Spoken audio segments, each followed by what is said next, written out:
The most powerful person in Britain, Keir Starmer, on his way to see his bosses, Labour MPs, to beg them not to sack him.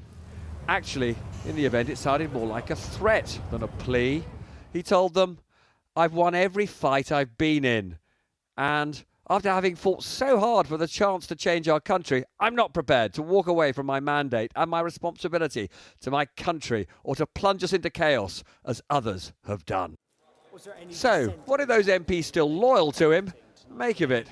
I think there's real anger from some, actually, that there's a small minority in our party who want to look inwards and fight with each other. He's come out fighting, he gave a strong message, and it's pretty clear the PLP is behind him. I was very proud to hear him not just apologise today, but to talk about how he's going to continue to take our party and our country forward. Proud of Starmer? Anas Sarwar, the leader of Labour in Scotland, not so much. He said Starmer's so unpopular north of the border that the party is heading for disaster in May's elections for the Scottish Parliament, unless Starmer goes.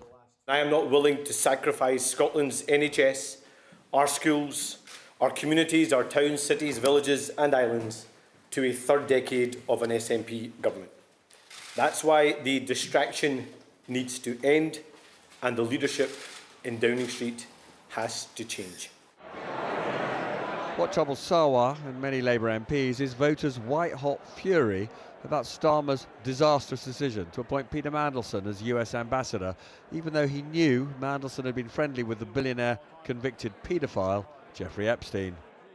And that misjudgment led yesterday to the resignation of Starmer's influential Chief of Staff, Morgan McSweeney, which today became fully-fledged Downing Street chaos after Tim Allen, Starmer's Director of Communications, also quit, partly in sympathy with McSweeney, who advised on the appointment that it was Starmer who made it. In panic stations, Downing Street organised a Save Keir operation. He knows that he's got to show people that he understands why people are upset, why people are frustrated because of appointing Peter Mandelson in the first place. But I think he's really up for showing people that he gets it. And every big beast in Cabinet was corralled into saying Starmer must stay on. Rachel Reeves, with Keir as our Prime Minister, we're turning the country around. David Lammy, we support the Prime Minister in doing that. Yvette Cooper, we need his leadership. And even Angela Rayner, sacked last year as Deputy Prime Minister, said, the Prime Minister has my full support. But full support for Starmer was not in evidence from some Labour MPs. It's not just Mandelson and McSweeney. There's a culture that needs to be changed within the senior leadership of this party. I mean, it's looking bleak for him. I don't think he can survive this. Let's see who has got the bold and transformational leadership that this country so desperately needs. It's time to put your hat in the ring. Downing Street is still home for Keir Starmer and will probably be so for a few nights more. But if Anas Sarwar is right and Labour is humiliated in May's Scottish, Welsh, local and mayoral elections, Keir Starmer may yet be evicted. Robert Peston, News at 10. Well, as you saw there, Anas Sarwar became the most senior Labour figure to call for the Prime Minister to quit. And Peter is in Glasgow tonight to talk about all this. I mean, Peter, I guess the obvious question is why? Why now with the May elections so close? Well, precisely, Tom, because those elections are so close. He is seeing the polls, he knows Scottish Labour are in trouble, and he knows that the Prime Minister is deeply unpopular. He's adding that together and he's come up with his political calculation. Reading the headlines over the last week, if he gets ahead of the curve, then he could be the one who fires the first shot in this Labour coup. But of course, he is relying on being able to stand up and tell the people of Scotland that he played his part in putting a dividing line between him and this deeply unpopular Prime Minister. But as we know, Tom, timing is everything in politics. And if Anas Sarwar is going to fire the first shot, he has to be careful it doesn't end up in his own foot. And it is my understanding tonight that he did believe that he would have support from other senior Labour figures following suit after echoing his calls, and that has not transpired. And now we're left in the situation that there are questions being asked about Anas Sarwar's ability to continue as Scottish Labour leader into this election, because of course over the next 3 months his political opponents will be using his brutal assessment of Starmer's government and putting it on billboards. He's effectively writing their campaigns for them, and Anas Sarwar has picked a fight with the most unpopular leader in British politics, and somehow left standing alone, he may even have galvanised the Prime Minister's position tonight. Peter, you couldn't make this stuff up, but thank you. Meanwhile, Health Secretary Wes Streeting has tonight published a series of social media messages exchanged between himself and Lord Mandelson, and Carl is here to take us through it. Carl, this is an interesting development. Yeah, I mean, this stuff was going to come out anyway, right? Because everybody's messages with Peter Mandelson in the run-up to his appointment are going to have to be published. And there's been a lot of speculation about how close Wes Streeting was to Mandelson.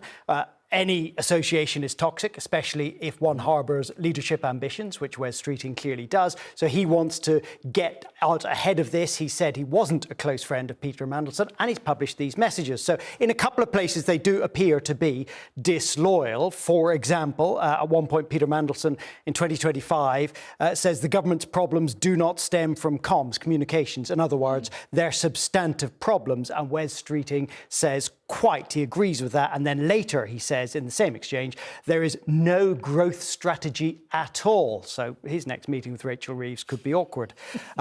Later on, in July, Wes Streeting, talking about Israel, says Israel is committing war crimes before our eyes. Their government talks the language of ethnic cleansing.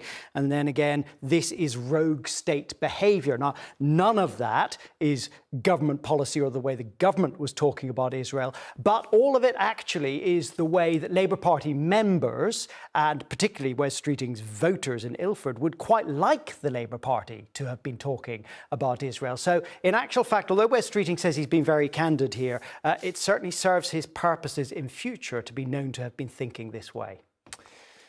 Interesting, Carl.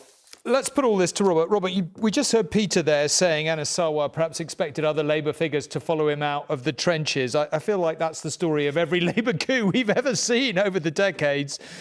But there is this slight sense that part of what might have held people back is that not only Wes Streeting, but other leadership candidates have problems of their own. And they do. There was a slight slip of the tongue there from Carl. These are messages that were published after Mandelson became ambassador, and lots of other, actually, members of the cabinet are anxious about what will be revealed about their own communications over that year with Mandelson. Although Streeting is probably the only leadership candidate. And just one nuance on what Carl said, there are quite a lot of sort of kisses on the bottom and how are you? And at the moment, that sort of friendliness with Mandelson doesn't go down terribly well with the general public. So in Streeting's case, he just needs the dust to settle for a bit and hope that nothing else comes out in terms of his relationship with Mandelson that might damage him. We've seen today something really quite striking, which is that Angela Rayner, who many Labour MPs would love to be the leader, actually came out and said, I'm standing by Keir Starmer, at least for now. And the reason for that is, as you'll remember, she was sacked because she paid the wrong amount of stamp duty and didn't take the advice that she should have, that she received from some of her advisors.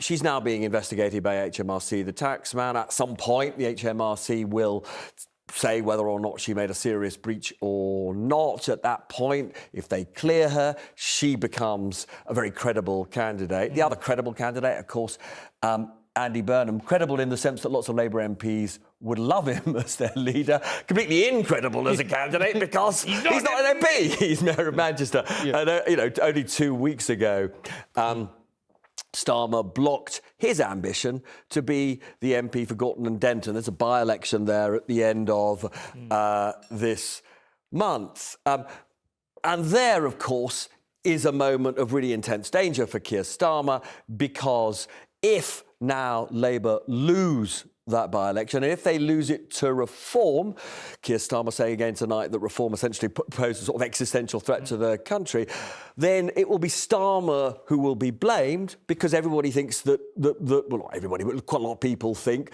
that Burnham would have won that by-election. So jeopardy then for Starmer might be pushed out at that moment, might be pushed out if the May elections are as bad as Sarwar says. As I said in my little piece, to be absolutely clear, Starmer is a long way from being home and dry and safe in 10 Downing Street.